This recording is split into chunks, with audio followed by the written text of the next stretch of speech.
this guy is amazing.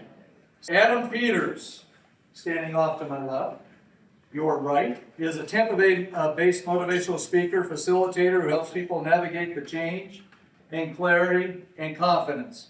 With a career that spans multiple industries, Adam understands firsthand how reinvention requires more than new skills. It requires a new mindset.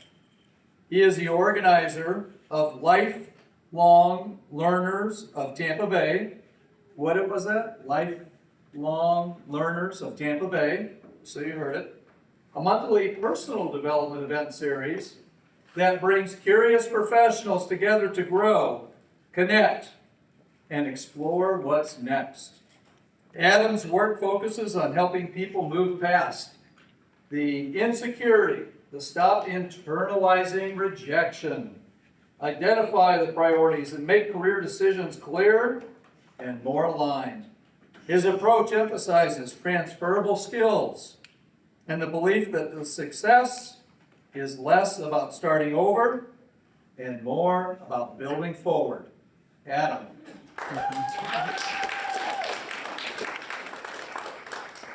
Thank you, Doug, for a very, very warm welcome. I wrote that introduction, but the welcome has been incredibly warm and wonderful, and I'm so glad that we got to listen to introductions already, because this is one of the best rooms that I can think of for the messages that I'm about to provide. So thank you for all sharing your joy. We're going to come back to that, absolutely. So I have had a lot of jobs over the course of my career, which is ironic because my dad had exactly one job in 40 years. Cable technician, lead, and supervisor. Yes, I consider all of those one thing. I thought that would be me. I thought I was going to have one job for 40 years. And in fact, I worked at that same job, telecommunications, for 7 years, thinking and moving up the ranks and ingratiating myself to leadership, thinking this would be my forever job. I was going to cash in on my 401k, my pension, because they offered one at the time. I was going to retire from this job. And then the acquisition came. Overnight, our small company of maybe 2.2 million customers and 2,500 employees went to a company of 80,000 employees, 3 giant companies combining. All of a sudden, I went from having a really great relationship and rapport and trust and likability with the leadership of my company to being a file in a database, a line item on a spreadsheet. That job I chose to leave. I really couldn't stomach that transition, going from so small to so big and so significant and impactful to feeling very insignificant. And so after cable, actually before cable, this was AI generated, so forgive some of the typos that are on here. But before cable, I started in food service. So I started working under the table at a pizza place, answering the phones that all rang simultaneously. And my handwriting was garbage, so everyone was really grumpy about that, so they couldn't read the orders. But then I moved into college. I worked at a tavern. Then I worked at Panera Bread after graduation because I graduated in 2009, which is not the best time to be looking for new work. We were in the middle of a recession during that time. So I worked at Panera Bread for a little while, and that was, by the way, after I vowed to never work in the food industry ever again. And then there I was working in the food industry again. And I resisted going into the family business, which back then was called Bright House Networks. Now it's Spectrum. And I resisted it because I didn't want to do what my family was doing. I wanted to make my own mark in the world, but circumstances being what they were, I ended up at Bright House. After that acquisition, I went to a startup. I was like, let me, retire early because I'm going to join a startup that's going to be huge. I'm going to have options. It's going to be great. I had this whole fantasy of how it was going to go, and then it did not go like that. After that startup, I went back into the call center, but as a manager, workforce manager, because I knew a few things from being in the call center before. And then after that, I got picked up by a major consultancy firm. And I thought, that's my dream job. 300,000 employees globally across the world. I'm going to be showing up places, telling people how to fix their stuff, and everyone's going to be so happy, and then I'll just get to moonwalk out. It'll be great. It was not like that, as it turns out. It was it was one of those things I was just putting my shoulder into, and I was putting all of my time and effort into that career because I thought it would be my dream job. But there were other parts of my life eroding at the time. And then comes along COVID. And all that running and grinding that I was doing and the blinders that I had on, they all were lifted from me. All of a sudden, I had a lot more time to think. All of a sudden, I didn't have so many distractions. And in that stillness, there was this growing tension that I was feeling. And that tension was not released until I asked myself a really hard question. If I died tomorrow, am I happy with how I've been living my life? The answer was no. It was a very fast, almost as if I was waiting for myself to ask myself this question. I was like, no, and now you need to do something about it. Because that answer was very jarring to me. On paper, everything looked great. I should be happy. I have a really good job. I have an affordable house. I live in paradise where other people vacation. There's no reason I should be feeling so unfulfilled, so I had to figure out why. So there's a common thread in all of the careers that I've had. It is that I was running away from what I didn't want. My criteria for a job was just, does it pay really well? Is there status involved? Can I climb the ladder? These are things that, from the outside, I thought I needed. These are things that were signaled to me that these are the things that we should care about. So when I asked that question and got the answer back, I had to figure out, man, why am I like this? In the course of digging deep into that and understanding it better, I learned that what I had been doing, running away from what I didn't want, was a form of negativity bias. That's a neuroscience term. Negativity bias means that we tend to pay more attention to dangerous, threatening, negative things in our life. And it's well-meaning. It's a survival mechanism that has developed over roughly 300,000 years of human development. We're looking for the snake in the grass. We're looking for that rival with murderous intent. We're paying attention to if there's scarcity starting to happen in our space because that might threaten our survival. So we're hyper-vigilant in this way. We have solved a lot of those things that drive our survival mechanism. But our brains still interpret nasty emails as basically a snake in the grass. So how do you overcome 300,000 years of evolutionary programming? That was the challenge in front of me. And for me, the answer was one thought at a time. Because what I was starting to understand during this kind of COVID cocooning that I was doing was that my brain was doing a great job catastrophizing. It was doing a great job telling me all the bad things that could happen, pointing out all the negative things. But my heart felt very unheard. It felt very isolated because your heart knows what's best for you. Your heart knows what you're drawn to. It's the brain that mucks all that up a little bit. So ultimately, what I set out to do was figure out how do I get my brain, which is a very important tool, I need that thing to survive, and my heart to hold hands so they're not in conflict, because that conflict was what was making me so miserable. That was why my answer to my question was a no instead of a yes. I was misaligned. So all the things that I'm going to take you through today, the process that worked for me, is in service of trying to get your brain to hold hands with your heart. Now, this does some really cool stuff. When you are aligned in that way, you tend to be a better problem solver because negativity narrows our focus. There's a snake in the grass. I'm not paying attention to anything else that's happening other than this one threat.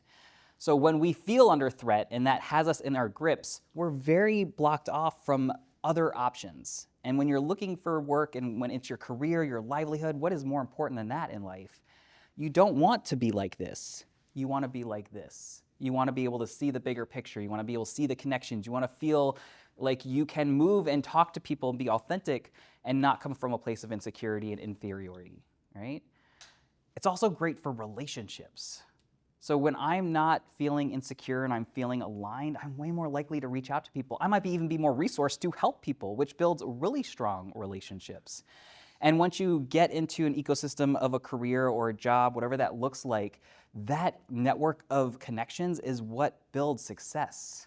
Systems don't build success. The people using the systems build success.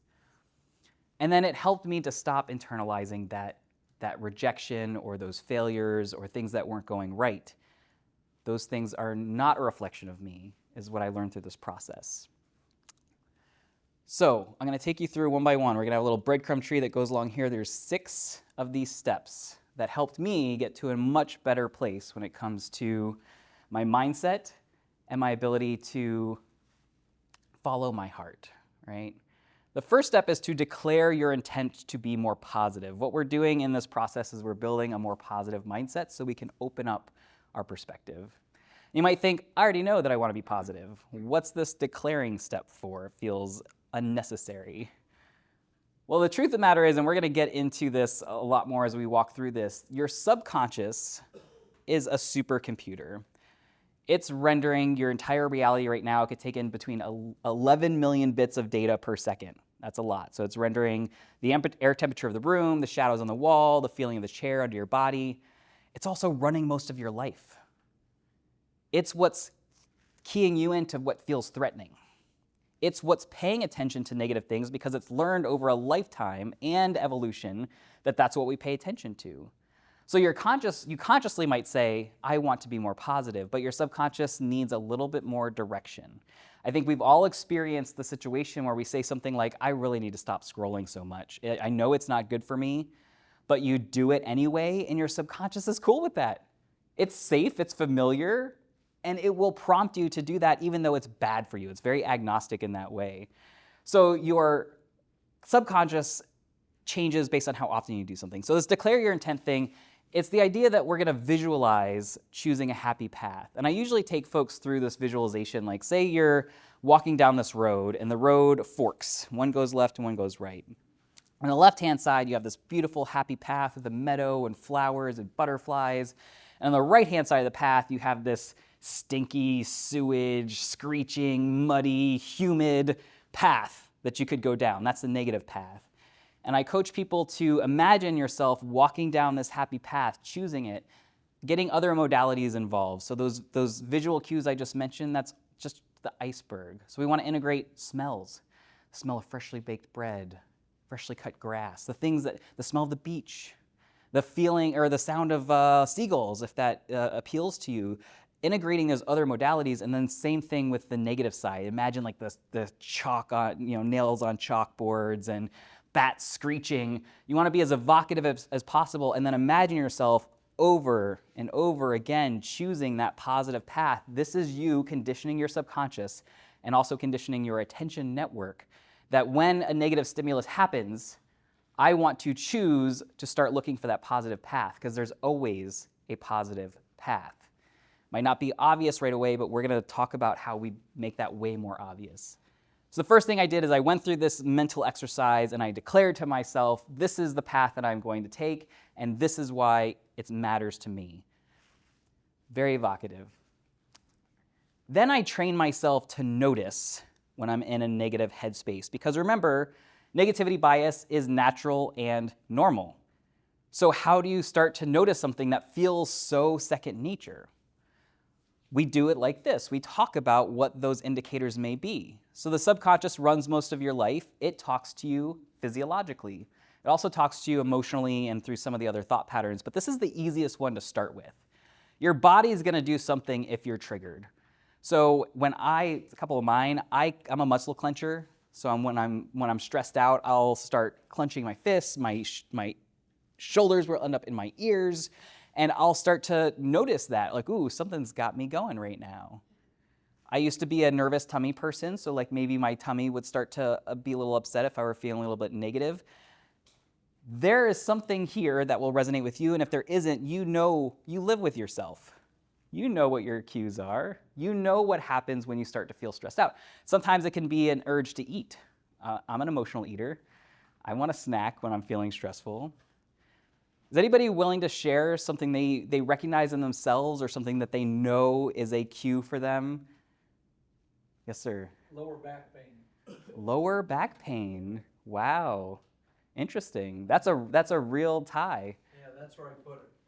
Okay. If it's super stressed over, I don't usually happen, but when it does. Okay. I have that too.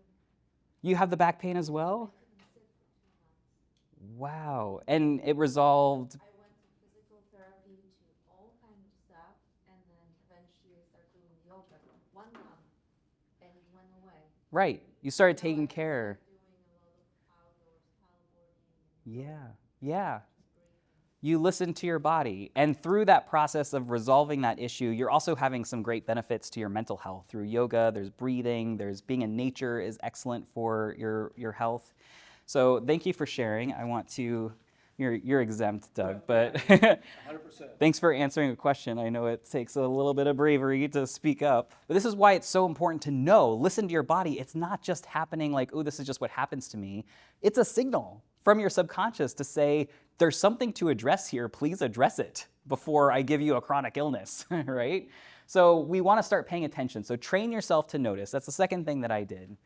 Then I interrupted whatever negative thing or whatever negative thought or whatever pattern was starting in me. I had to stop it. And you have to stop it because of this reason. We have this thing called an amygdala in our brains, and it's one of the oldest part of the brain. It was evolved very early in our human evolution, and it is designed to ask, is this safe or not safe? Am I in danger? If you are perceived as being in actual danger, which is very relative these days, it's very different from when we were just looking for snakes in the grass. There's so much nuance, there's so many things that can trigger us. If it says we are in danger, that email was really scary, you're gonna stay in the amygdala. It's gonna send information to your central processor, and it's gonna say fight, flight, fawn, or freeze. Those are your 4 options for dealing with this until we're out of danger. How you get out of danger in these situations is you interrupt that signal. My favorite one is a battle breath. That's the one we're gonna use today. We interrupt the signal by flooding our brains and our body with oxygen. Because if you can do a battle breath, you're not in danger. And if you are in danger and you can do battle breath, it's probably okay for you to be more level-headed in a dangerous situation. Like use the adrenaline, use all the things your body's giving you, but be clear-headed, right? So a battle breath is coined as a battle breath because the Navy SEALs could not graduate folks from their SEAL program initially. And the Navy doctors came in to study why. They weren't being asked to do anything that was physically impossible. They were psychologically becoming overwhelmed. So they asked the SEALs, the SEAL candidates, to do this battle breathing for 5 minutes before they washed out. It's a 2-second inhale, a 6-second hold, a 2-second inhale, a 6-second hold. And I usually recommend at least 30 seconds of this, which is only 2 or 3 battle breaths. And this is what allows your cognitive function to move from the threat center, from the amygdala, into your outer lobes, which developed later in our evolution. That's where our logic and our reason lives. If you want access to that, take a battle breath when you notice, I'm holding my breath, I'm clenched up, my tummy's upset, my lower back hurts. Whatever, even if you're not able to do the rest of the process, do this, because it's at least interrupting that paradigm that you're triggering. So once you interrupt, now we need to understand why. Why the heck do I feel this way? And this can be a little mixed bag for folks. You kind of have to go back to your childhood to figure out why, because most of our programming was created between the ages of 0 and 5.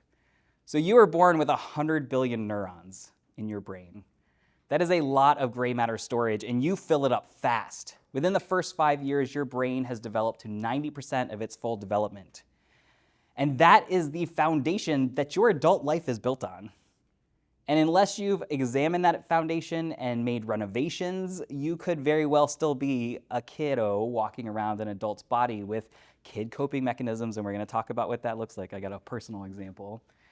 And then from the ages of 5 to 25, you go through this pruning and efficiency process. So the brain gets rid of things it doesn't think you need to survive adulthood, and it keeps and solidifies and strengthens the things that it will think that you need to know for survival. So that's why you don't remember your uneventful 3rd birthday, but you 100% remember almost drowning at Adventure Island. Like, that's important, and you're gonna remember that, and maybe you're gonna have a fear around water because of that, but you might have forgotten by the time you get to 40 that you have this uneasiness because of that experience. So it's so important when we're investigating. Investigation is just a series of questions. Why do I feel this way? What did this trigger? When did I start feeling this? Was it when I got that voicemail? And what about it? Oh, it reminds me of something my mom used to say to me. And then you go down that rabbit trail, and this is key information, because the last thing we want to do is gaslight ourselves when it comes to the next step. We don't want to tell ourselves a story that's fake or that doesn't honor our experience. So this is where you get the idea of toxic positivity. I call it gaslighting, where you just pretend everything is okay. Like, that's what people think positivity is. You just pretend everything is fine. That is not what positivity is. Positivity is acknowledging in this trifecta, as I call it, 3 components. So this is the sweet sauce. Everything we did leading up to this step is to enable this step to be as effective as possible. By noticing what's happening, we're able to fix it. You can't fix something you don't know is going wrong. By interrupting the fear response, we're now allowing ourselves to think more logically. By understanding the root cause for why I'm feeling this way, we are able to do this. We're able to tell ourselves a story that is positive, actionable, and reality-based. Now, what happens when we only have 2 of these? Say we're only positive and actionable. Great, but maybe you're going in circles because you're not addressing the real root problem. Maybe you don't have a reality base. So now we're just spinning our wheels.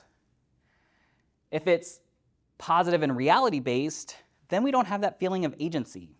We really like feeling like we're in control. Even though we have 0 control over anything but ourselves, we love that feeling of control. I am considering myself a reformed control freak. So I understand how important it is to want this control, and that's why this step is in here, because an action doesn't have to be something big and grand. It doesn't have to be I get in my car and I drive somewhere, I make some big declaration. It can be I choose to smile in this situation. That's an action. I choose to go for a walk. I choose to ask that person what they meant. You can make those actionable steps bite-sized, and it gives us that feeling of like, I'm doing something. So when you're positive and reality-based, you don't have that. It's not as sticky. And then when you are reality-based and actionable, I think this is a lot of us. I certainly was this person. I was negatively motivating myself. You're not doing enough. You're not living up to your potential. You could do better. I see plenty of people who are very successful live their lives like this, but it seems kind of miserable, and I can speak from personal experience. It was miserable to negatively motivate myself. So having all 3 of these components is what makes building a positive mindset fast. This happened incredibly fast for me once I got this down, and I repeated it because that's the last step.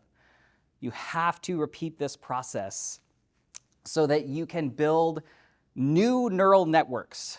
So neuroplasticity is the name of the game. Our brains may be wired a certain way. We might have a foundation from 0 to 5 that was full of trauma and instability and uncertainty. But we're adults now. We have way more control over our lives, and what we choose to do most is what gets solidified into our brains.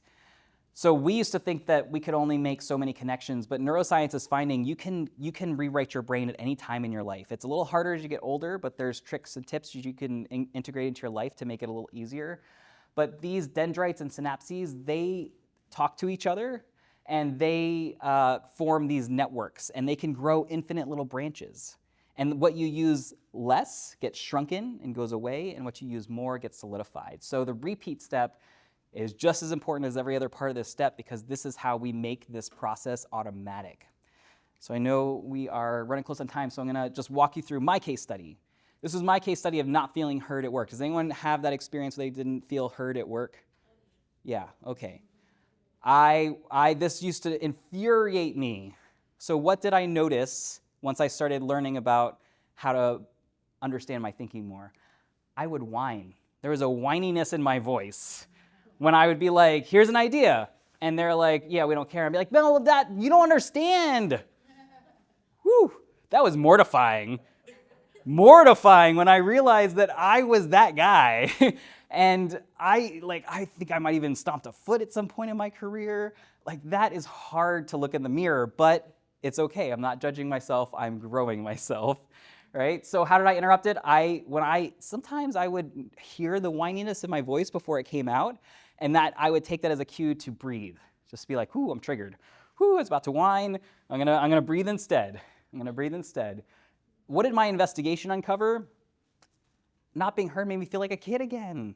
Not being taken seriously by the adults in my life. And you know what worked when I was a kid? Whining. Whining worked, being persistent worked, being a little pain in the butt worked. And you know what? I'm not proud of it, but it kind of did work in corporate world too. It did. Leaders loved me because I got stuff done. My coworkers, not so much. They did not like the whining. And I'm not proud of it, but it did work, so I kept doing it. But I was miserable, so like, why would you do something that works but makes you miserable? So I stopped doing that. What was my reframe? How did I reframe not being heard? Well, I acknowledged reality. My suggestions are not landing. That's true. They're not landing. So I'm going to learn what I can do to become a better communicator. I believed in my ideas. My ideas were good, but I was clearly not communicating them well, right? So that's on me. That's my actionable step. I'm going to learn how to do this. And furthermore, I'm grateful because I just got information. I just got a very important data point that told me something's not going well. That's a gift because now I can use that to get better. So this is where I'd like to pull you all in. I'd love for you to, there should be something for you to write on. If you don't, raise your hand. I have index cards that I can pass around and a pen. We're going to do this. We're going to write down a negative story that you've been telling yourself around your career or your career journey. Once you... You don't have one? Yes, thank you very much. So obviously, we won't have time to go into the investigation step. I will say that it is helpful for you don't have to do all these all at once. Give yourself grace as you go through the process because it can be challenging to do all of this in the blink of an eye. I certainly did not start there. But I always recommend doing the investigation step like in your shower, in a safe place that's soothing and relaxing at the beach. Like reflect on those things when you're in a safe place because it will not be as triggering when you're doing that investigation step. But you're gonna write down one negative story that you've been telling yourself about your career or the journey that you're on. And once you've written that down, just put your pens down. That way it'll help me know that you're done. Okay, now we're gonna do some battle breaths together. So you just wrote a negative story, which means that you might be a little triggered. You might be a little bit in your feelings about what you just wrote. So this is a really good time to show your body that even though you're triggered, you can be relaxed and we can think about a different way to tell this story. So I'll finger count and we're just gonna do battle breaths. So the first one is an inhale for 6. Hold. Exhale. Hold. Maybe you're feeling a little lighter right now. Maybe you're feeling a little bit more relaxed. In that state, go back to your story and think about how you might be able to reframe it, knowing that you might have some more investigation to do. How can you tell that story that is positive still, but also reality-based and actionable, something that you can action on?